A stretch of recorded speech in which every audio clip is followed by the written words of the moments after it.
Hello guys, welcome to my YouTube channel. आज की video में हम देखेंगे साइलेंट फीचर्स इंडियन कॉन्स्टिट्यूशन के।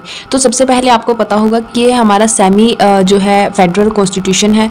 ना तो यहाँ पर ज़्यादा पावर सेंटर के पास है और ना ही वो दो हिस्सों में पूरी तरीके से बटी हुई है, यानी कि स्टेट के पास अपनी अलग पावर्स हैं और सेंटर के पास कहीं पर सेंटर मजबूत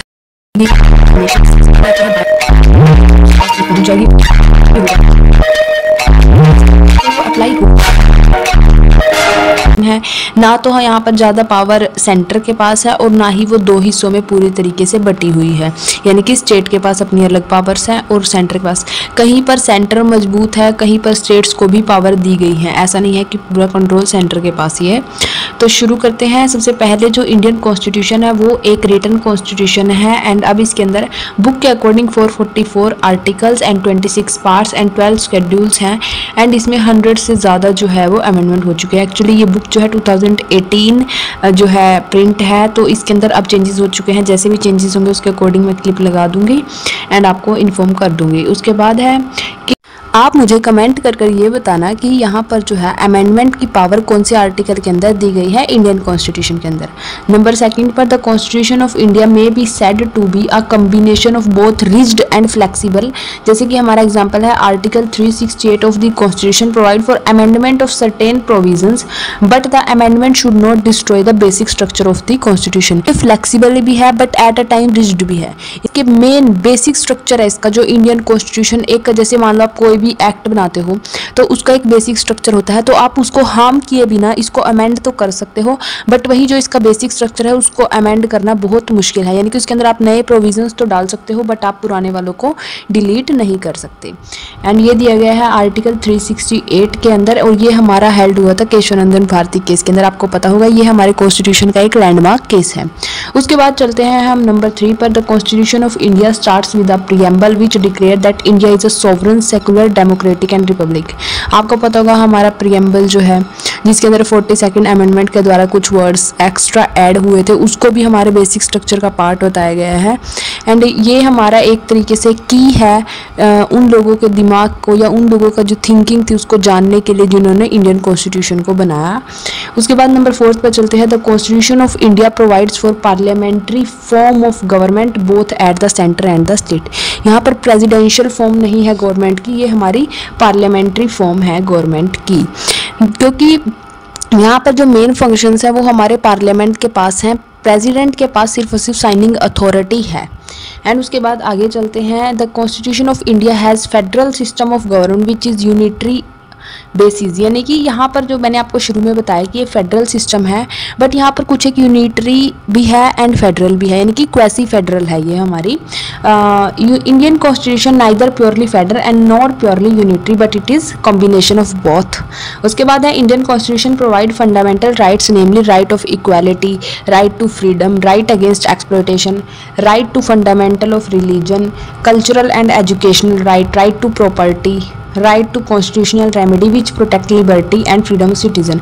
आपको पता होगा इनमें से जो राइट टू प्रॉपर्टी है उसको जो है अब यहाँ से हटाकर 300A के अंदर डाल दिया गया है। अब ये एक हमारा जो है फंडामेंटल राइट नहीं है बल्कि हमारा लीगल और कॉन्स्टिट्यूशनल राइट है। आगे चलते हैं नंबर 7 पर। द कॉन्स्टिट्यूशन जो है हमारा उसका आर्टिकल 51A जो कि हमारे पार्ट नंबर 4A के अंदर है, उसके अंदर हमारी फंडामेंटल ड्यूटीज़ दी गई हैं जो कि नंबर में 11 है। के बाद हम बात करते हैं अपने नंबर 8 पॉइंट की, जो कि हमारा बात करता है डीपीएसपीज के बारे में, जो कि 36 से 51 के अंदर है एंड ये पार्ट नंबर 4 के अंदर है। डीपीएसपीज वो हमारी स्टेट पॉलिसी के लिए हैं, इनको लाइक इरिश प्रेसिडेंट से हमने लिया है एंड ये बेसिकली हमारी स्टेट के लिए हैं, जो स्टेट को बताती हैं कि आपको ऐसे ऐसे रूल्स जो हैं बनाने हैं, ऐसे ऐसे लॉज बनाने हैं, बट ये जो है एनफोर्सिएबल नहीं है जब तक कि इनसे रिलेटेड कोई भी अलग कानून नहीं बन जाएगा। जैसे कि आप देख सकते हैं इसके अंदर हमारा पंचायती राज वाला था, तो पंचायती राज से उसका एक एक्ट बना देगा, अब वो एनफोर्सिएबल है। उससे पहले वो सिर्फ और सिर्फ एक ड्यूटी थी हमारी स्टेट की। नंबर 9 पर है constitution of India provide for an independent judiciary in the form of supreme court and high court. इससे रिलेटेड प्रोविजंस भी आप कमेंट कर सकते हैं इंडियन कॉन्स्टिट्यूशन में कहाँ पर दिए गए हैं। एंड ये भी हमारी एक जो है इंडिपेंडेंट बॉडी है हमारे इस गवर्नमेंट सिस्टम की। उसके बाद है through the constitution of India is federal, it's provide for single citizenship only.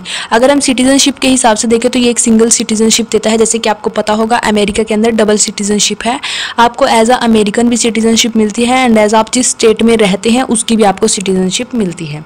उसके बाद आप देख सकते हैं number 11, it is of immense significance to note that there exist a single constitution in India.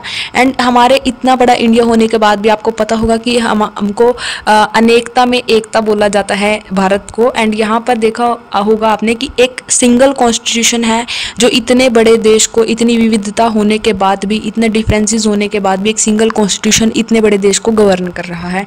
उसके बाद the Indian constitution adopt the system of universal adult franchise every citizen who attend the age of 18 year, यानी कि यहाँ पर आपको right to vote दिया गया है। एंड वुमेन्स को भी एंड मेंस को भी एक ही साथ दोनों को सेम टाइम पे राइट्स दिए हैं राइट टू वोट का।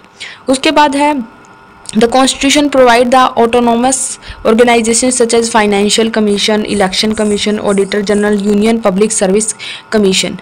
ऐसी यहाँ पर अलग अलग ऑर्गेनाइजेशंस बनाई गई हैं ताकि इनसे रिलेटेड जो भी वर्किंग है उसको स्मूथली चलाया जा सके। उसके बाद constitution of India contain unique provisions for the protection of interest of scheduled caste, scheduled tribe, minorities, backward classes and women. आपको पता होगा इससे रिलेटेड भी अलग से चैप्टर्स डाले गए हैं कॉन्स्टिट्यूशन के अंदर। एंड हर एक एक्ट जो भी किसी भी तरीके के राइट की बात करता है उसके अंदर शेड्यूल कास्ट, जितनी भी माइनॉरिटीज़ हैं जैसे कि या पिछड़े वर्ग हैं जैसे कि वुमेन्स के लिए, चिल्ड्रंस के लिए स्पेशल अलग से राइट्स मेंशन्ड होती हैं। इमरजेंसी के प्रोविजंस हैं जो उसके अंदर प्रेसिडेंट को स्पेशल पावर द जाती है, स्पेशल फीचर्स, जैसे ही इमरजेंसी लगती है वैसे ही यूनिटरी फॉर्म ऑफ गवर्नमेंट जो है इंडिया के अंदर वो शुरू हो जाती है। Basic structure of the Indian constitution is being protected by the constitution itself, यानी कि उसको कॉन्स्टिट्यूशन ही प्रोटेक्ट करता है। बेसिक स्ट्रक्चर है जो उसका सुप्रीमेसी चलती है कॉन्स्टिट्यूशन के अंदर, कॉन्स्टिट्यूशन ही सबसे सुप्रीम है। यहाँ पर कोई भी पोस्ट, कोई भी इंसान कॉन्स्टिट्यूशन से ऊपर नहीं है। चैनल को सब्सक्राइब कीजिएगा, आप लोग सब्सक्राइब नहीं करते हैं, वीडियो तो देखते हैं आपको। अगर वीडियो पसंद आए तो लाइक भी करना है एंड ऐसी ही अदर वीडियोस देखने के लिए हमें सब्सक्राइब कीजिएगा। Thank you for watching, bye bye.